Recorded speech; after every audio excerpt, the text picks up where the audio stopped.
Okay, everyone, it's been a little while, but welcome back to our newest episode, latest episode of Campus Conversations with Brother Ken.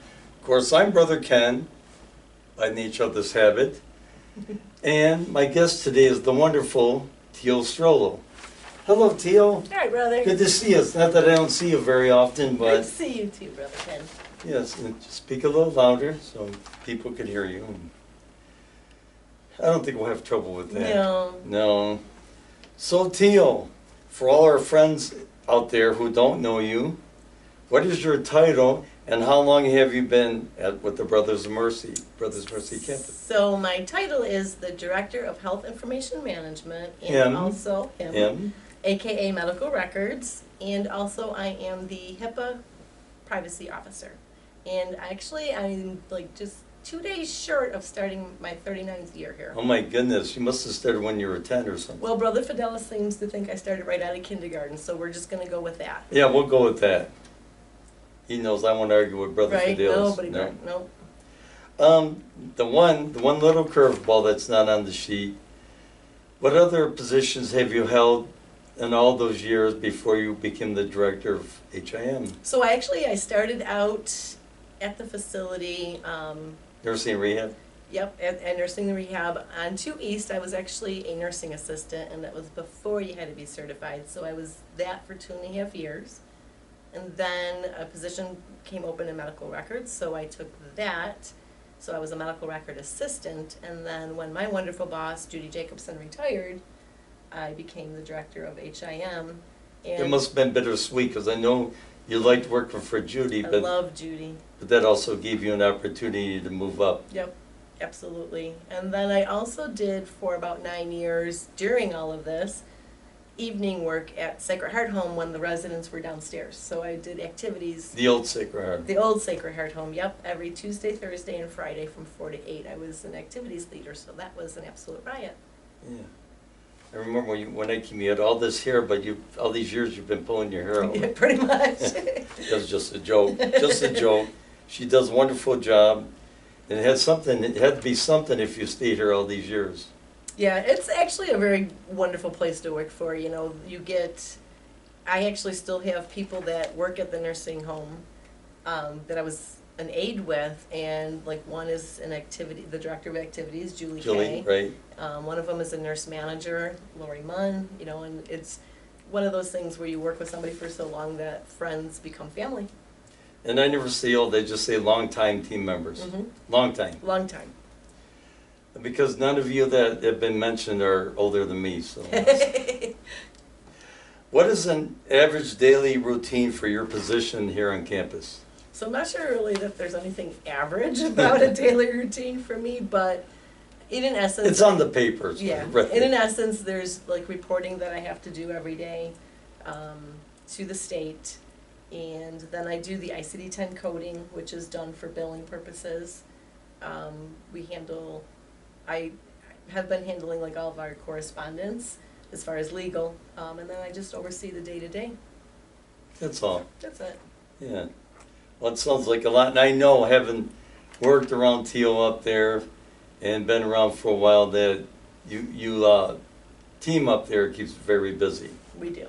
And they have stacks and stacks of files and binders and all the residents and patients who have come and gone from the campus. We have very old records up there that Old we records, track. And the many nice years. thing is that our hard copy charts have gotten so much smaller because now we have the electronic medical records. So that's definitely progress. Right, that's great. What do you love most about your job and your impact on the healthcare operations on campus? It's really a hard one. I know you're not normally involved day to day with patient care, so Yeah, resident care. Really, you know, like the health information management department as a whole is kind of behind the scenes. So, you know, I just mentioned the electronic medical records, so there's a lot of moving parts to that.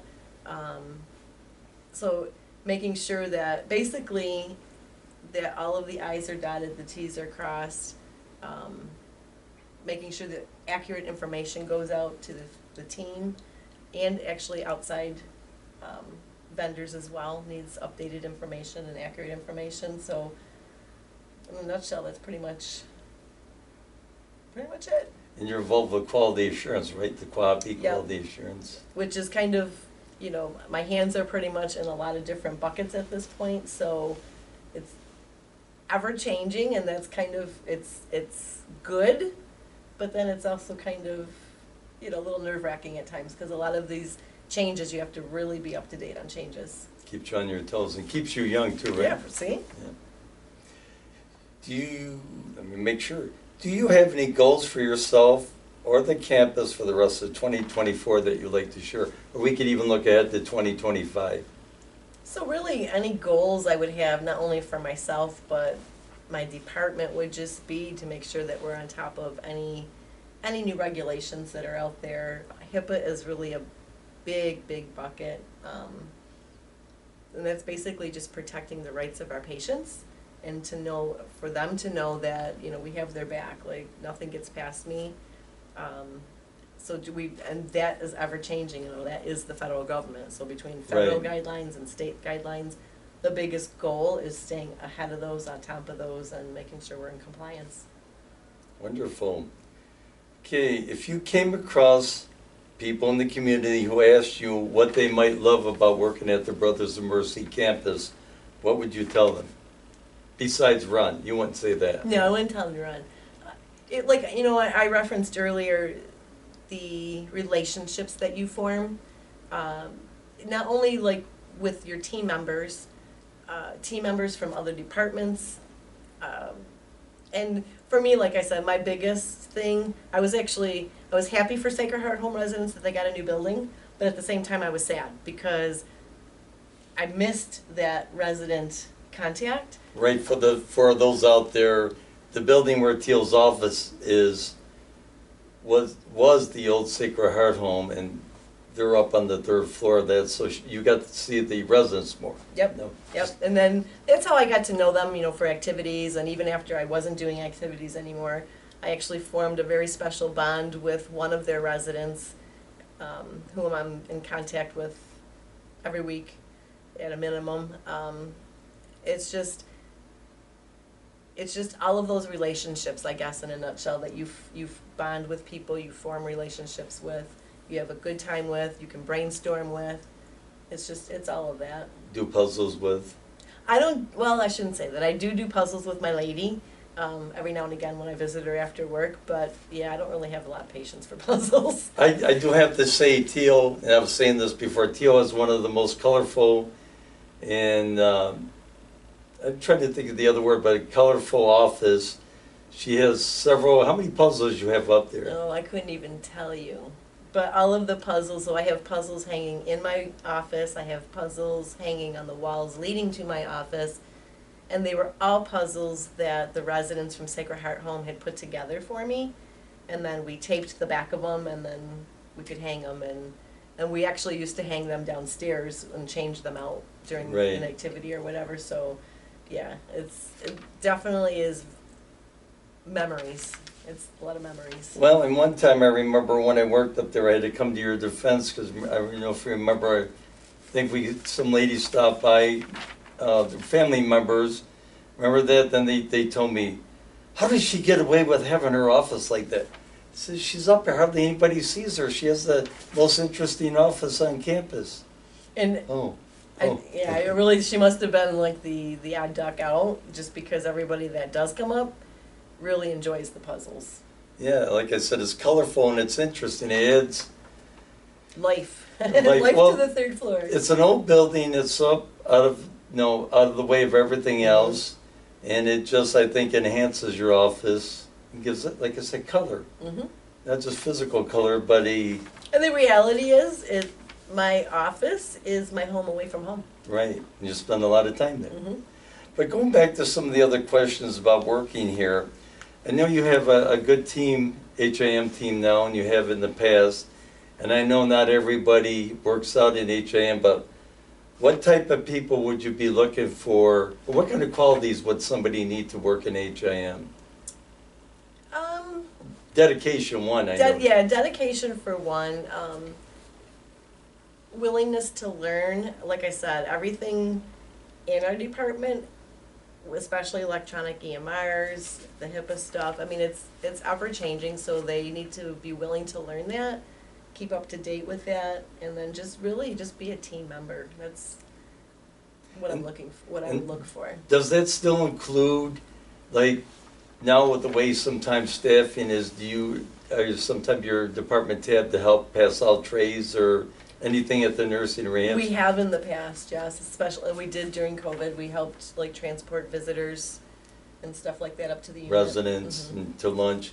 So that's, I just let people know, that's another important thing, and not just in HM, but on campus. You know, there are times when people are asked to do things that's not primarily in their Right. job description, but it kind of falls under that other things as identified by your Right. supervisor. It's kind of a big umbrella. Yeah. What hobbies or activities do you enjoy outside of work? Brother, you know that, so. Well, yeah, I know. So I enjoy my animals and I enjoy gardening. And really those are the two biggest things. Right. I when we weren't on the air, I called her the bunny lady because that's what we called her. But I guess unfortunately you've lost all your bunnies. All my bunnies are gone, yes. So what pets do you have left now? I have 2 dogs and 1 cat. That's it? That's it. Wow. This sounds kind of Boring minimal for me. Minimal right? for Yeah. you. Yep, nope. I've never been there, but I know you're used to having a lot of pets. Yes, I've had like up to like 3 dogs at a time. I've had 3 cats at a time with the dogs, and then I think I was up to, at one time, I had 17 rabbits. Wow. All at one time, and that's just because I rescued them. Well, next time somebody comes up to me and asks me if I want a cat or a dog, I'll say, talk to Teal. Teal will say no. Oh. Well, I tried. Yep. Anyway, is there anything else you would like anybody to know about you, your position, the campus, how much you love the campus, or anything? I mean, like I said, I mean, you're not at a workplace of any kind for 39 years unless it truly is a great place to work. Yes, with any job, there's frustrations, but you work through those and you stick it out, and you form those bonds with your friends, your team members, and you just push through it. And no, like I said before, for a few years I worked up there on the same floor in the fiscal services department. My office was near Teal's, but I know even when I go back up there, she has many friends who are almost like relatives. Absolutely. So, I mean, I think, well, back in the day we had Brother Christopher was working in medical records. Brother Edmund was working in medical records. Brother Brendan worked in fiscal. Brother Matthias. Worked in fiscal, yes. So there are a lot of brothers that worked up there with them too, so Teal's got to know the brothers pretty well all the many years. And you probably also worked with them when you were an aide. Worked with some of the brothers. Brother Joseph, yeah. Brother Joseph, Brother Fidelis. Brother Hugh. Yeah. So Teal's, all those years, got to know the brothers very well too. Yes. So I'm counting on you, since I'm a few years older than you. If I have to go up there, I'm counting on you to make sure I get... We'll take care of you, brother. Yeah. You never know. But anyway, if there's no further words, I'd like to thank you once again for coming up here. And I'll probably be stopping up there one of these days to say hi. You know, if I don't stop up there every so often, they think there's something wrong with me. We feel neglected if brother doesn't come out. And I go up there and look in her office. She has all these goodies up there. Candy and chips, which I heard she doesn't share. Yeah, I don't share my daily breakfast. Daily breakfast, but a lot of times sometimes she'll have things I could eat, but a lot of times she makes sure she has... He does like his cinnamon.